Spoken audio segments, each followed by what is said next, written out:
Hey everybody, good morning. My name is Catherine and it's a beautiful Sunday morning in Metro Detroit, Michigan. I'm really excited to talk to you about having a positive attitude. I could talk all day about what foods to eat and, what foods to avoid. And the reality of the situation is mostly you're making the decisions because maybe you don't have a positive attitude about the outcome of your health. Maybe you already think that you're genetically predisposed to something, or maybe you just think that you're too far from your goal and you're not going to make that goal. I am here to tell you that you're wrong, and that negative attitude is actually holding you back quite a bit. You're so much closer to your goal. Especially if you're watching this right now and you're continuing to watch what I'm about to say, maybe that something has spoken to you recently to tell you that, I really have been holding myself back with a negative attitude. Did you know that you are 31% more likely to make a better decision when you have a positive attitude? I mean, that's 31%. And that statistic is coming from an FBI negotiator who specializes in interrogation techniques. So you can literally talk yourself into succeeding. And it's really hard to do because you always have that thought come in telling you that it's not going to work out. You are so close to your goal when you are at that point. When something is trying to talk you out of anything, you're about to succeed.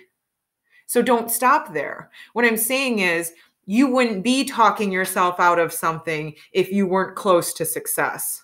Because negativity likes company. Your negative thoughts like to keep you comfortable. They like to keep you on autopilot. They like to, don't change anything.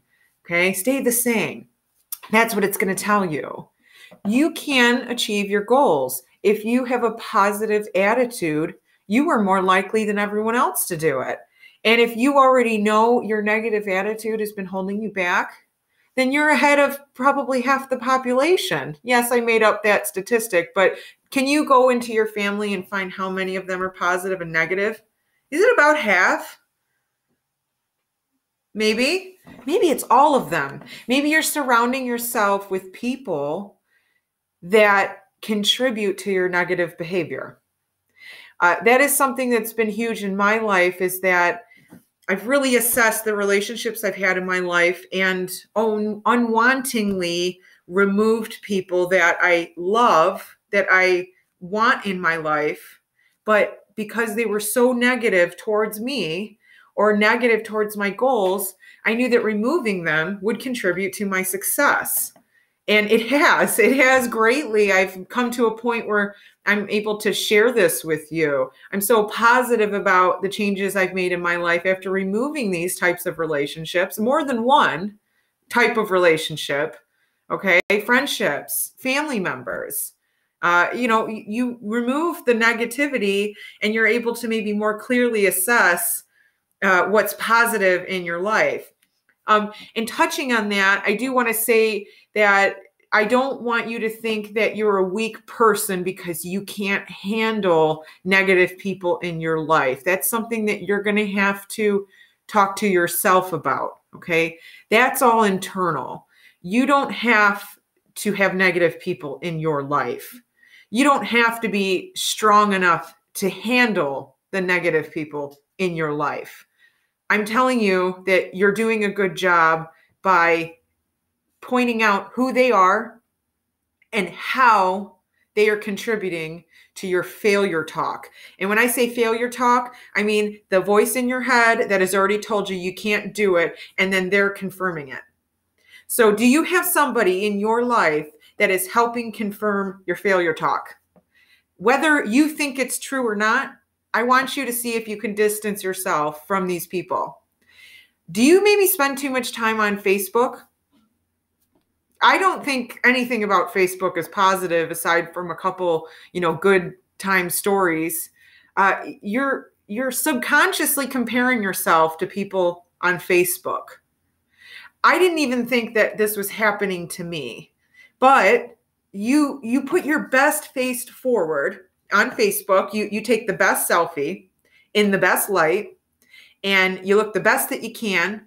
And so other people are seeing you at your best, but what they don't know is that you're literally around a pile of garbage, right? They don't know what's in the background. They don't know what your life is like.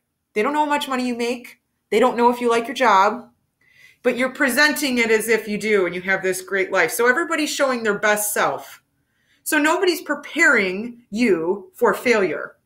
Nobody's preparing you mentally to handle rejection or criticism. You're literally setting yourself up to fail because you have this unrealistic view about how things look. Now, if you can remove yourself from Facebook long enough to reassess how you're viewing it and what you're using it for, like you're using it for business tools, sales, you're using it to market your business, you're using it to market your services. You're using it to connect with family that maybe doesn't have another better way to connect with you. These are all fine, but if you're not using it for only those purposes and you're using it for scrolling, I call it just scrolling. You're just scrolling to see what's out there and just, honestly, you're mindlessly forgetting everything that's going on with your life when you're scrolling through other people's lives. Okay. Now reassess your friendships. When you get rid of your Facebook, do they call you?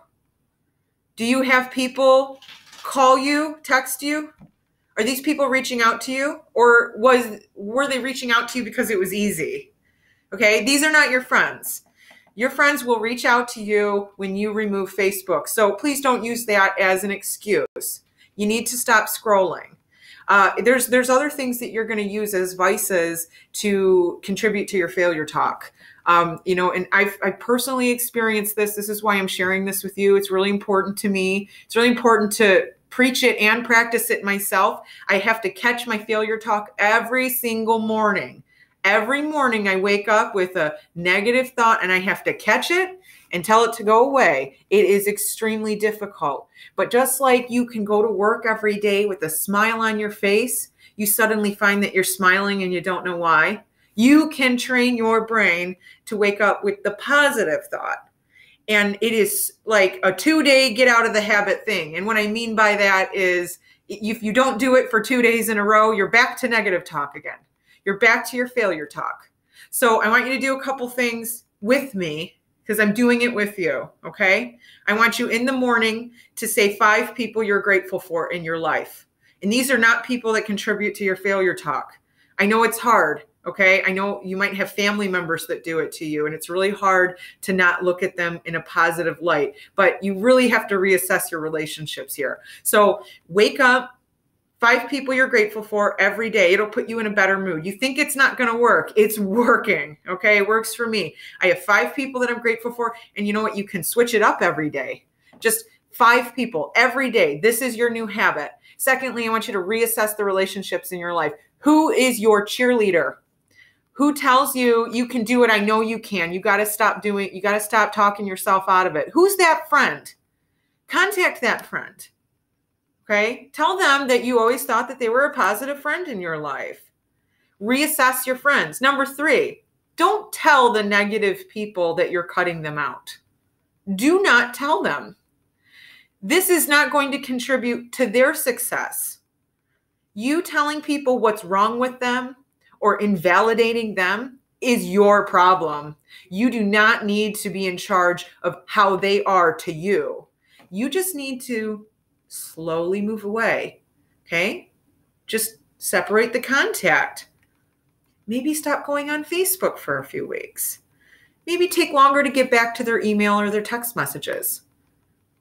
You will find that after you wake up every day, state what you're grateful for, you're reassessing your relationships, you're slowly moving away from negative people, they're just going to disappear. You're just going to find whatever happened to them. God, I don't talk to them anymore. What happened to them? Now, I'm not saying that friends can't go long time periods of time without talking to each other. You have positive friends in your life that are just plain busy, where they spend their entire day in their own head trying to come up with their own positive talk. They're working on themselves too. They don't have time to call everybody and tell everybody about it. Okay. So, you think about that before you decide that they're a negative or a positive friend. Them not calling you back all the time is not a positive or a negative friend.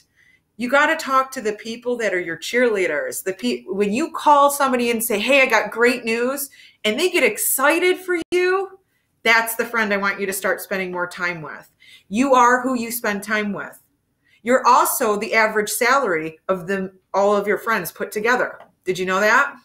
Did you know that if you add all your friends' salary together, that's your salary? Take the average. Do it. Take 5 friends. I know you know what most of your friends make, or you can gauge it. You can guess. Add all their salaries together and then divide it by 5. Is that your salary? Or is it within 10%? Maybe find a couple people that you're afraid to talk to, a mentor. It is really hard to ask a mentor to be a mentor. It's actually extremely awkward.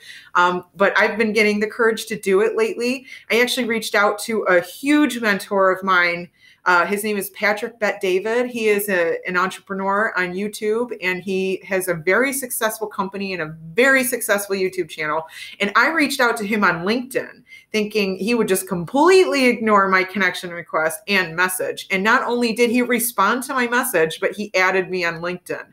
It probably made the rest of my week and probably going to make the rest of my year. So I was really afraid to reach out to somebody that I really admired, and it happened. Okay. So get over your fear. So do these things. Wake up, state 5 people you are grateful for in your life.